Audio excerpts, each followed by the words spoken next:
I'd like to welcome colleagues of mine from BoardSource, and we're going to talk a little bit about governance. And I forewarn everyone that anything anyone thinks that I know, I've learned from folks like those I've assembled today. I'm going to introduce everyone one by one. Let me start with Katha Kissman. Give everyone a wave, Katha. Katha, 25 years of governance consulting as a senior governance consultant, really with a lot of individualized training and conducting workshop on governance issues. Groups like Corporation for Public Broadcasting, LA Art, etc. But I had to remind myself of the litany of publications, so I hope that I get them all right. Author of the following, and if you don't have these, I'd get these. Taming the Troublesome Board Member, which I refer to fairly frequently. It's not a reflection on me, hopefully. Trouble at the Top, the Nonprofit's Guide to an Imperfect CEO. Not that anybody has an imperfect CEO. And Transformational Governance, How Association Boards Achieve Extraordinary Change. I don't know what you do in your off time, but if we can't learn something from you, then we're all in trouble. Susan Meier, this feels like the Brady Bunch. Susan, how are you? You were at BoardSource for over 10 years as VP of Training and Consulting, but you've worked with organizations like Bill and Melinda Gates Foundation, Boys and Girls Club of America, the Center for Excellence in Nonprofits, the list goes on and on. Also a faculty member at American University, the Kellogg School of Management Nonprofit Executive Education Program, and recently authored the Board Building Cycle, a third edition of the Board Building Cycle, which many of us use as the Bible of the work that we do with boards. Susan Decker, how are you, Susan? My colleague in Indiana. Not just a governance consultant, by the way, senior governance consultant, but director of Masters of Leadership Development at St. Mary's of the Wood College, working with financial nonprofit organizational professionals during their journey to become nonprofit leaders. You have spent many years, I won't say many, because I want to refer to you as a colleague for a long time, but also not just consulting with nonprofits and providing governance consulting, but we're with both St. Jude's Hospital and Komen Breast Cancer Research Foundation for a number of years and bring that expertise. And only to be outdone by Marla Bobowick. Marla, Kath, I got this whole list of things, and the session will be over when I get done with the published work. But again, over 2 decades as a governance consultant. You manage the BoardSource Nonprofit Governance Index, which we now call Leading with Intent, as I recall. You are part of the working group of the SOURCE, the 12 principles of governance that power exceptional boards, and manage the Governance Futures, which is new perspective on nonprofit governance, which culminated in Governance's Leadership, Reframing the Work of Nonprofit Boards, right? Did I get all that right, Marla? I think okay. And for anyone who's still watching after all this introduction, I'm just Dave Sternberg. So let me start with some questions. Thank you all for being here. And as I've said to all of you at one time or another, at Loring Sternberg, clients want answers, and, we're having, we love to provide as many as we can, but there's no sort of historical pattern for what we're experiencing now and what that's going to mean and how to work our way through it. So we thought as good leaders, we would lean in and hear from good leaders because, we're all going to get through this together and be better for it. So let me start with and learn what you are seeing and hearing in the field right now with respect to governance. And most of our videos have been around fundraising and how boards have been doing some convening. Boards have a lot of issues on their plates now. They might be financial, income, revenue, making staffing decisions, looking at how they're going to do fundraising, deliver program. What are you hearing out in the field right now with respect to what boards are dealing with? And anyone can start before I randomly pick people. But Susan Meier, I'll go ahead and start with you since nobody randomly started. Thank you, Dave. We're hearing a number of different things from the executive director perspective as well as from the board perspective. I think what's most important to remember is These are uncertain times. They are unprecedented. This is a time where everyone needs to step up in terms of leadership. We need to push aside the fluff. We don't have time for that anymore. We need to be willing to take risks, and we need to be willing to make the hard decisions with less information in shorter periods of time, or else we risk making decisions too late. So boards, I think, are really wrestling with where and how do we spend our time in the most value add manner. Okay. And I think that's what they need to focus on. Okay. What are others of you experiencing and seeing and hearing in your work? So I would add that I've seen board members ask questions a lot about contingency planning. So, you know, assuming that executive directors are doing a lot of the day-to-day operations, HR, employment issues, but sort of like, what are the scenarios in terms of short-term and long-term? And a lot of my clients happen to be associations, so there's a fair amount of conversation around events in particular, but not just the like not having a virtual conference, but that is their biggest revenue source. Right. And so how do we serve our members and keep them engaged and deliver what they need right now, but also what's the hit we're going to take on the back end. And so I think it's mostly, I've seen the best board members I've seen have been asking the questions, not telling executives what to do. And they are also working for those of the clients I have that don't work virtually at all, are really learning how to do what we're doing here, which is meet by Zoom and take actions and share information on a more regular basis. Yeah, Susan, are you seeing Meier, Decker, or we in the Senior Governance Consultant BoardSource community refer to Susan Meier and Susan Decker by their last names. Susan Decker, are you seeing boards meeting virtually, and is that working for them? And Yeah, so everything that Susan and Marla said, but the other thing is I'm seeing board members recognize that they don't understand the organization maybe as well as they need to or maybe should have. And so it's not just them figuring out what can they legally do in terms of virtual meeting, because some of them don't really know their bylaws well enough to know, can they vote virtually? What does that look like? And some folks, just to bring it to be very basic, haven't ever used things like Zoom.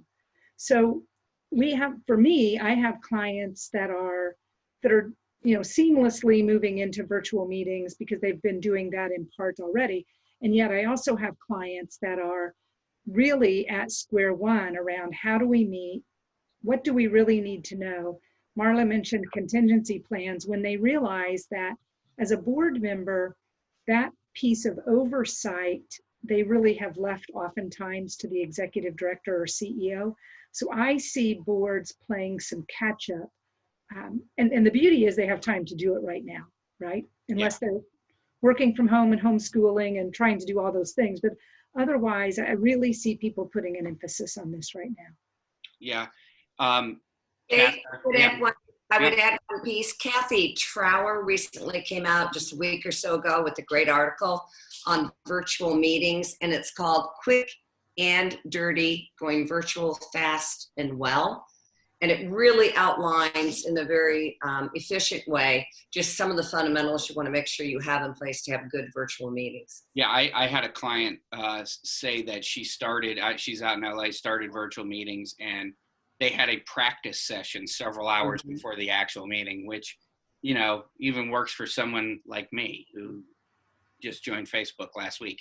Katha, so I said to an organization recently that, if you have some weaknesses and trouble spots with respect to how your board governs, stresses like these can make them more difficult. I mean, it is going back to some of your work, particularly with, board members that probably were not necessarily participative before COVID-19, and now here we are, and now they're experts on everything. I mean, what's your guidance or advice with respect to, this is kind of a different era, and we got to treat and interact with people differently than we did before? I'm so glad you brought that up, Dave, because I do think that we all have an opportunity to find the kindness at our core during all of these struggles.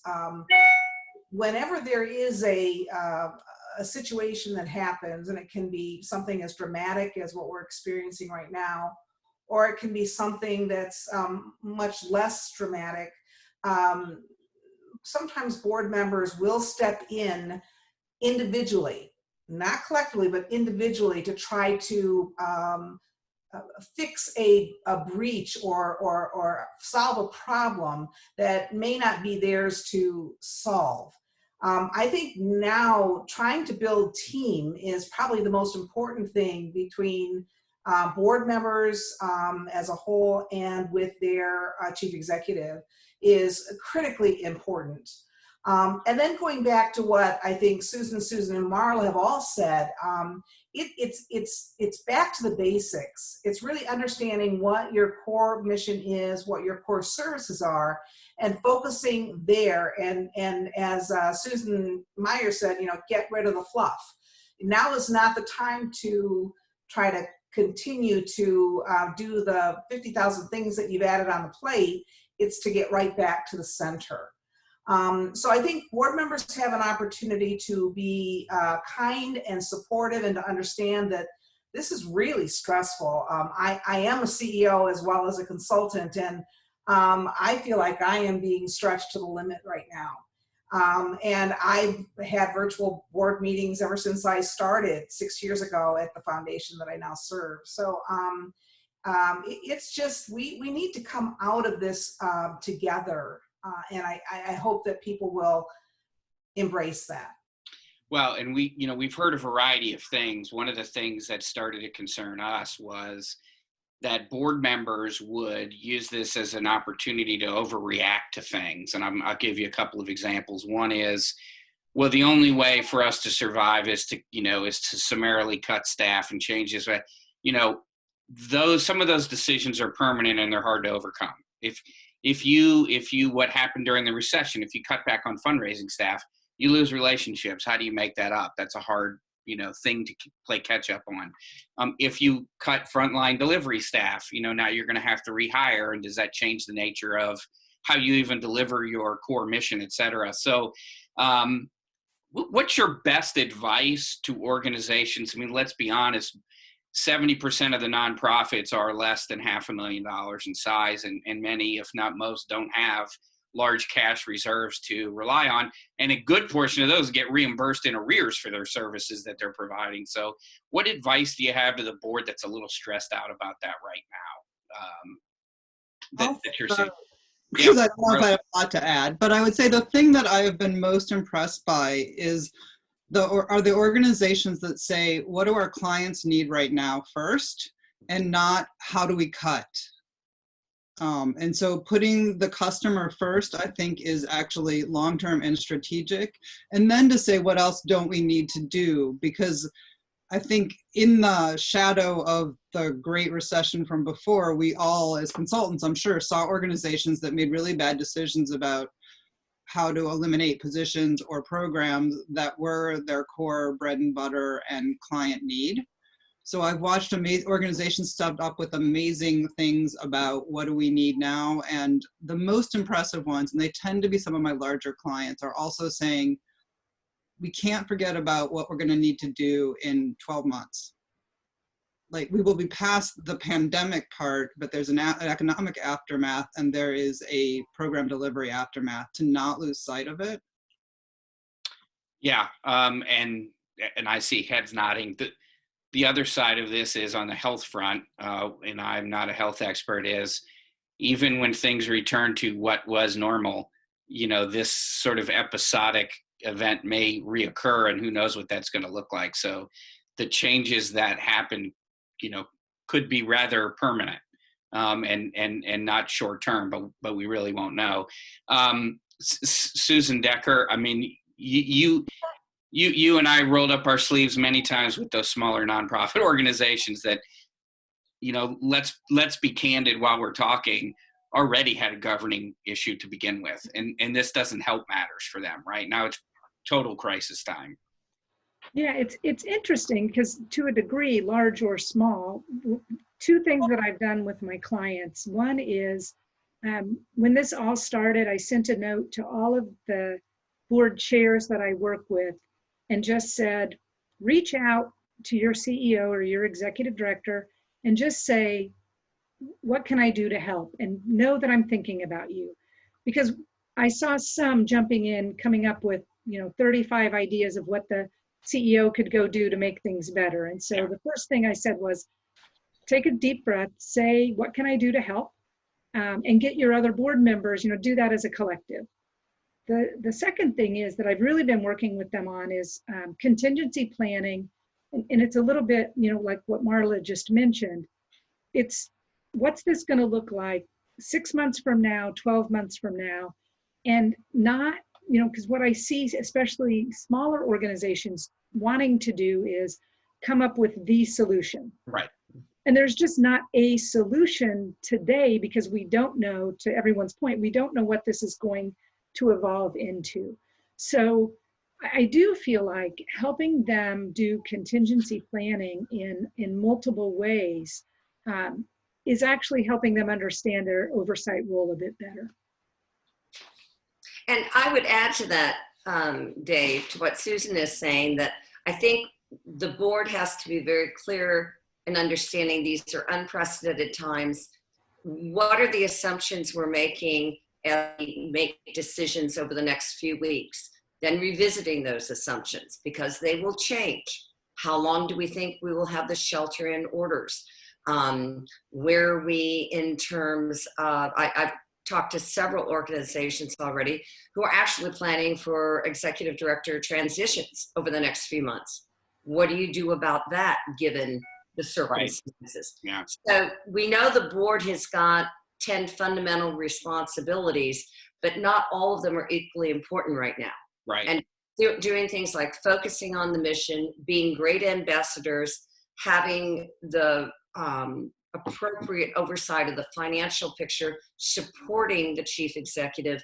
Those are probably the ones rising to the top right now where we need to focus. Katha, you heard Susan talk about the transition of a CEO, and you, for a number of years, played the role of the interim CEO.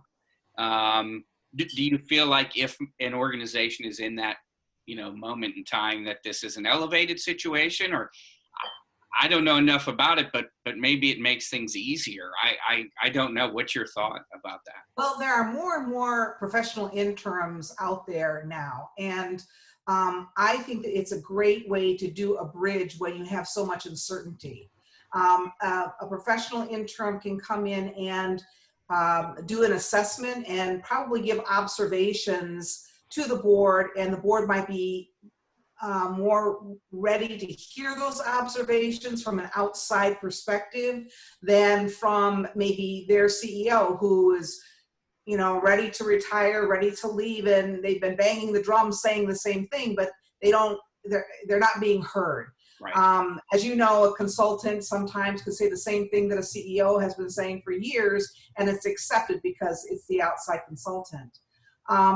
So I would recommend, if that's at all a possibility, for boards to at least investigate what does using an interim look like, and might that be a good way to bridge until we know what we know, because right now we don't know what we don't know. Yeah, that's been the theme of most of these discussions is we don't know what we don't know. And yet everybody wants to be an immediate expert on everything because that's what the times demand, or they believe that's what the times demand. So in a fairly round robin format, and I'll start with Marla. Marla, what's your best piece of advice right now for boards, nonprofit boards? What is the thing that for you sticks out that you'd say, here's my kernel of wisdom as I see it right now, knowing that tomorrow that may change? Well, I think one of them is just to be humble about what you know about the outside world and the projections, as well as the organization itself, particularly to Susan Decker's point about this is a wake-up call to some folks about their organization's programs and what makes it tick. And my second piece of advice would be to really support your CEO and follow their lead, because they are there on the front lines knowing things, and they're under a lot of stress. They are not sleeping. They are taking salary cuts. They are doing all sorts of things that are way beyond the call of duty, and managing everybody else's nervousness and fears. So be kind and support them and ask good questions, but don't try to run the place yourself. And yeah, and many of them are taking pay cuts on a salary that already was not probably sufficient to begin with. But you know, we can make that a subject for another day. Susan Meier, what's your kernels of wisdom for Susan? And you all know at the associate meetings, you know, arrows in your quiver. Susan, what's your kernel of wisdom for boards right now? Well, I love what Marla said, but I would add to that I would encourage boards to be willing to do things differently. If your marketing committee doesn't need to meet anymore, you know, if that's not a priority, don't have it meet. If your board typically meets 4 times a year or 6 times a year, maybe it needs to be meeting more regularly by virtual meetings. Move awareness into action. So it's not enough just to understand, although that's very important. We need to do something about that, whether that's actively supporting the CEO or being a more active ambassador on behalf of your mission, or whether it means you have particular skill sets like HR or crisis communications that you can actually tell the CEO, if I can be of help in this area, let me know. But move into action. Don't be passive. Yeah. Susan. Oh, and give more. Give more. Yes. Let me underscore that for you. Susan Decker, what are your kernels of wisdom at this moment in time? So I think everything Marla and Susan said, and what I've said to people is, it's a bit what Susan Meier just said, but don't become paralyzed. It's really easy in this moment for fear to take over, and so people are becoming paralyzed. So remaining hopeful and, you know, doing something. And so the other piece that I really think is critical is supporting that CEO. And again, even if it's just occasionally reaching out and saying, how can I help? How is everybody doing? You know, how are you holding up? I think being present is really important right now. And it's a time that I see some people isolating themselves. And so I think that boards that are reaching out and being present will make a big difference. Katha, we've left the last kernels of wisdom for you. Well, everything that's been said, I really can't add to it. If I were to add anything, it would be that sometimes a CEO just needs to talk. They're not asking for a problem to be solved. They just need to talk to someone, because CEOs don't have a lot of people that they can talk to. So yeah, listen. I want to let you guys know, for those that have been watching. So this is part of my kitchen cabinet, because these are some super smart people. But I want to impress them quickly by saying that I think that boards would probably benefit from understanding is the issue they're looking at in that fiduciary bucket, in a strategic bucket, right, or a generative bucket, and understand how to analyze your problems and divide them up. See, I really was listening all those years to you guys, just so you know. So I appreciate everyone's time and for being with me. I reserve the right to invite you back at a later moment. Thank you, everyone. Yeah. Thank you. Good luck to everyone. Yeah. Thanks. Hey, everybody. Bye.